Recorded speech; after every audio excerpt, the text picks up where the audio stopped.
Varios siglos después del relato bíblico del Gran Diluvio, los enigmáticos gigantes conocidos como Nefilim han reaparecido. ¿Cómo es esto posible?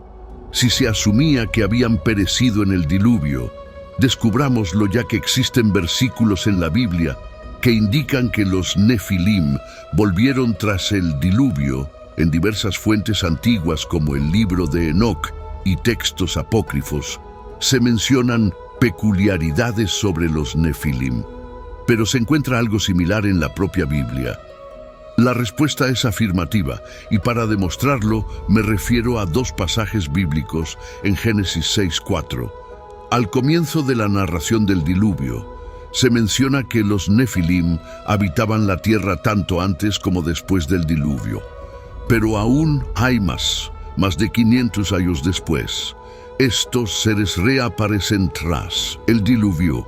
Los israelitas que habían sido esclavizados por los egipcios durante 400 años al obtener su libertad regresaron a su antigua morada, un lugar conocido como Canaán, la tierra prometida. No obstante, se encontraron con una presencia aterradora. El versículo número 33 relata: allí vimos a los Nefilim, descendientes de Anaak, originarios de los Nefilim, y en comparación nos veíamos como saltamontes, tanto a nuestros propios ojos como a los suyos. Así se confirma que los gigantes, los Nefilim misteriosos, están mencionados en la Biblia. Pero ¿cómo es esto posible? Esto plantea un dilema, ya que tradicionalmente se ha enseñado que los Nefilim fueron exterminados con el diluvio enviado por Dios. ¿Existen entonces? ¿Fueron los Nefilim exterminados en el diluvio? Una contradicción en las Escrituras fue en vano el diluvio enviado por Dios. Examinemos posibles respuestas. Existen al menos 3 interpretaciones propuestas por estudiosos bíblicos para resolver esta cuestión, y una de ellas podría alterar radicalmente nuestra percepción sobre la historia del diluvio. Aunque esto no necesariamente sería negativo, a continuación expondré 3 teorías distintas. La primera teoría, que es bastante peculiar, se origina de una teoría sobre el regreso de los Nefilim, texto que no fue incluido en la Biblia, conocido como el Apócrifo de Génesis. En este, el padre de Noé reflexiona sobre si el embarazo de su esposa fue resultado de los vigilantes y los santos o de los Nefilim, y esto le causaba preocupación por el niño. ¿Qué implica esto? Sería un argumento dramático por excelencia. Tal vez te interese sentarte para oír esto. El padre de Noé sospechaba que su mujer había tenido un romance con un ángel, lo que le hacía pensar que Noé podría ser parcialmente ángel, o dicho de otro modo, semi-nefilim. Aunque esta hipótesis se formuló mucho después del diluvio en el siglo I a.C., es fascinante para muchos expertos, aunque la consideran más bien una narrativa alternativa a la historia tradicional del diluvio. Sin embargo, lo que se deduce aquí es que incluso las personas de la antigüedad eran conscientes del retorno de los Nefilim tras el diluvio, y al igual que nosotros, intentaron comprender cómo pudo haber ocurrido la segunda teoría sobre el regreso de los Nefilim, hipótesis que sugiere una ambigüedad en el lenguaje utilizado en el relato del diluvio, según Génesis 7:19. Las aguas inundaron todos los montes elevados bajo el cielo, lo cual parece bastante explícito. Sin embargo, el estudioso Michael Heiser argumenta que en otros pasajes de la Biblia, todo no implica necesariamente la totalidad, y mundo no se refiere obligatoriamente al planeta entero. Voy a explicar qué quiere decir. Un ejemplo de esto lo encontramos en Génesis, donde se menciona que toda la tierra acudió a Egipto a José para adquirir grano. Heiser apunta que no, cada individuo en el mundo fue a Egipto para comprar grano. Aunque el versículo parezca indicarlo, si se interpreta literalmente, es posible que la Biblia solo quiera transmitir que una gran cantidad de gente se vio afectada. Pero quizás no se refiere a cada ser humano en el planeta. Por lo tanto, la expresión toda la tierra podría aludir a todas las personas mencionadas en la Biblia hasta ese momento. Y en este sentido, la palabra mundo se interpretaría más bien como el entorno de los individuos a los que la Biblia se ha referido, es decir, el ámbito humano compuesto por las tribus descritas en el Antiguo Testamento.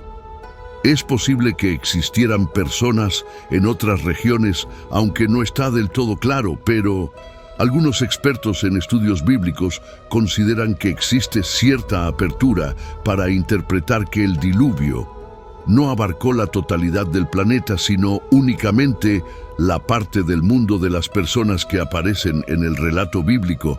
Algunos critican esta idea, cuestionando si acaso Dios no logró su propósito. Argumentan que el diluvio tenía como fin erradicar a todos los nefilim, y de ser cierto, esto no logró destruirlos a todos.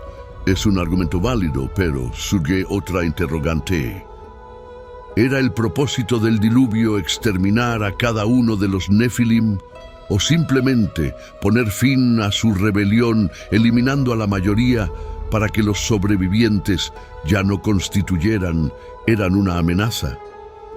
Si la intención divina era simplemente resguardar a la humanidad del peligro que representaban los nefilim y de la corrupción que generaban, entonces el diluvio cumplió su misión.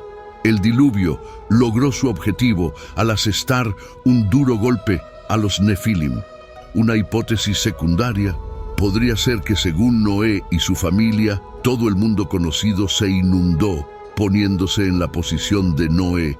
Desde su perspectiva en el arca, probablemente vio agua hasta donde alcanzaba su vista, así que para él todo estaba sumergido. Aunque quizás en otras regiones distantes no era así, los ocupantes del arca no tendrían manera de saberlo. Y ahora la teoría final, la cual surge de un pasaje bíblico inesperado y que ha confundido a muchos, se relaciona con los velos que cubren la cabeza. ¿Te has preguntado alguna vez el por qué las mujeres debían cubrirse la cabeza durante la época bíblica? Pablo alude a esto en 1 Corintios 11:10, mencionando que por esa razón una mujer debe llevar un signo de autoridad sobre su cabeza. Y ahora fíjate en esto, debido a los ángeles como por causa de los ángeles. ¿Qué significa esto? Esto sugiere otra teoría acerca del retorno. Tercera teoría sobre el regreso de los nefilim. Me pregunto si has captado la idea. De no ser así, existe otra indicación sobre lo que Pablo podría haber estado insinuando en uno de los manuscritos del Mar Muerto. Se trata del documento de Damasco en 2619, donde se relata cómo muchos fueron desviados por ciertas ideas, incluso hombres robustos y potentes de tiempos pasados tropezaron por ellas y continuaron haciéndolo al seguir sus impulsos. Los vigilantes del cielo, que son los ángeles, cayeron y fueron atrapados por no seguir los mandamientos de Dios. Sus descendientes, los hijos de los ángeles, tan altos como los cedros y con cuerpos tan inmensos como montañas, también sucumbieron. Lo que te hace pensar eso es que indudablemente son los nefilim. Se trata de otro pasaje que habla de ángeles, denominados vigilantes, deseando a las mujeres y engendrando hijos con ellas. Es algo inusual. Pero ¿cómo se relaciona con los velos en la cabeza? Necesitamos indagar más en 1 Corintios 11:15. Pablo menciona que si una mujer tiene cabello largo, es motivo de orgullo para ella, ya que se le ha otorgado como un velo. Pablo había indicado previamente que las mujeres deben cubrirse el cabello.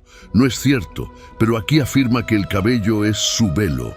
Entonces, ¿cómo puede ser el cabello tanto su velo como algo que necesita ser velado? Lo que voy a explicar a continuación es un tanto complejo.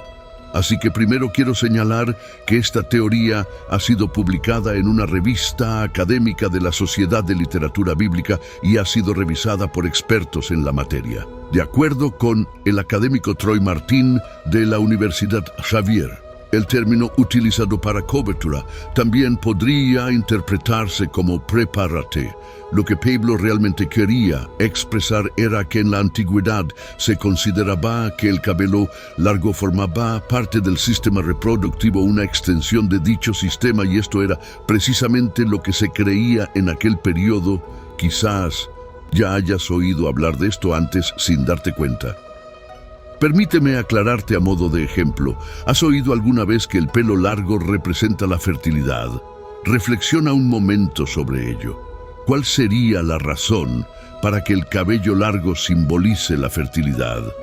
Es posible que esta idea provenga de otras culturas y mitos.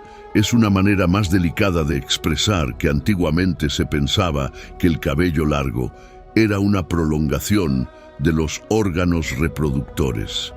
De hecho, sabemos que las civilizaciones antiguas tenían esta percepción del pelo largo, basándonos en los textos de estos ilustres autores. Hipócrates, Tertuliano, Aristóteles. Se creía que si una mujer soltaba su cabello mientras inclinaba su cabeza para rezar, esto provocaría deseo en los ángeles. Cuando Pablo discutía sobre el uso de velos por parte de las mujeres, de acuerdo con esta interpretación estaba remitiéndose a Génesis 614. Sí, ese es el pasaje en el que se narra la primera aparición de los Nefilim, cuando los ángeles escogieron esposas humanas y se unieron a ellas, dando origen a los gigantes. Esto sugiere lo que se conoce como la teoría de la repoblación, la cual sostiene que los ángeles, específicamente los ángeles caídos, volvieron a unirse con mujeres humanas tras el diluvio para engendrar más Nefilim, tal como lo insinúa el documento de Damasco que analizamos, aludiendo a que los ángeles fecundaron a más mujeres humanas después del diluvio. Aunque la Biblia no lo confirma explícitamente, Pablo prefería prevenir y por eso recomendaba que las mujeres se cubrieran la cabeza. Entonces, para resumir, las hipótesis son las siguientes. La primera, que había un Nefilim en el arca, aunque parece ser la menos probable. La segunda, que el diluvio fue un evento local, una interpretación que podría sostenerse ajustando un poco las palabras de la Biblia, dejando así una ligera posibilidad abierta. Y por último, la tercera, que los ángeles generaron más Nefilim tras el diluvio. No contamos con una respuesta definitiva acerca del retorno de los Nefilim. Lo único cierto, según la Biblia, es que de algún modo volvieron, y esta incógnita ha sido motivo de debate desde la época bíblica. ¿Cuál de estas explicaciones te parece más convincente? ¿Cuál de estas teorías se acerca más a la realidad? Me gustaría saber tu opinión en los comentarios. Si te interesa profundizar en este tema, te recomiendo encarecidamente los libros supernaturales o su versión más extensa, Un Sin Real Ambos, del Dr. Michael Heiser. Puedes encontrar los enlaces para adquirir estos libros en la descripción del video. Te estarás preguntando, sin embargo, ¿qué pasó con los Nefilim tras su regreso? ¿Qué hicieron? Aunque parezca increíble, la narrativa de los Nefilim desemboca en un enfrentamiento directo con Jesucristo. Como si es un aspecto que muchos suelen pasar por alto. Pero bueno, suscríbete si deseas conocer más acerca de los Nefilim, ya que publicaremos más videos próximamente. Mientras tanto, echa un vistazo a la lista de reproducción del canal. Aquí tienes el enlace en pantalla, donde encontrarás varios videos muy interesantes sobre los gigantes Nefilim. Nos vemos pronto, que Dios te bendiga. El versículo Malaquías 3:10 hace referencia al diezmo, instando a traerlo al alfolí para asegurar alimento en la casa de Dios. Se plantea como una prueba del Señor de los ejércitos, prometiendo abrir las ventanas del cielo y derramar bendiciones hasta que sobreabunden. Te invito a colaborar con un ministerio y ofrece enlaces a diversos cursos, libros y juegos cristianos, como Quiromasaye, recetas naturales, reflexología, terapia con ventosas, entre otros. También actividades para niños, cursos de inteligencia artificial, clases de canto, recetas saludables, entre otros. Se garantiza la calidad de los productos ofrecidos y se aceptan pagos con PayPal o tarjeta. Que Dios te bendiga.